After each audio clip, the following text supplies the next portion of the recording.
তো কালকে আমি মেহেন্দি করতে বসে পড়েছিলাম। এ দেখো আমার মেহেন্দি কমপ্লিটও হয়ে গেছিলো। এটা হচ্ছে কালকের ভিডিও। কারণ আগামীকাল আছে বোনের বিয়ে, মানে ননদের বিয়ে। তো সেই জন্য আমি আর বরমশাই চলে যাব। তো আজকে দেখো পরীক্ষা স্টার্ট আজ থেকে, তো সেই জন্য দেখো মা সকাল সকাল মুড়ি বেড়ে দিচ্ছিলো, আমরা 8টা সাড়ে 8 থেকে খেয়ে নিয়েছিলাম। আর এদিকে দেখো ভাই ঘুগনি করেছিল।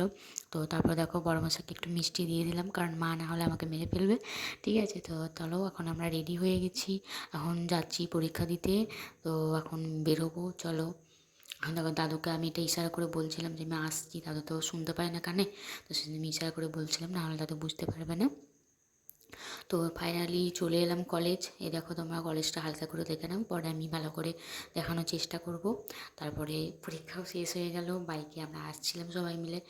আর দেখো বাড়িতে এসে আমার খুব খিদে পেয়ে গেছিলো, মানে আসলে 3 ঘন্টা বসে থাকা, শরীরটা খুব খারাপ লাগছিলো, হাত পায়ে খুব যন্ত্রণা করছিলো। তো চলো কালকে দেখা হচ্ছে একদম বিয়ের বাড়িতে, কারণ আমরা দুজনে একদম পরীক্ষা দিয়ে ডাইরেক্ট চলে যাবো বিয়ে বাড়ি।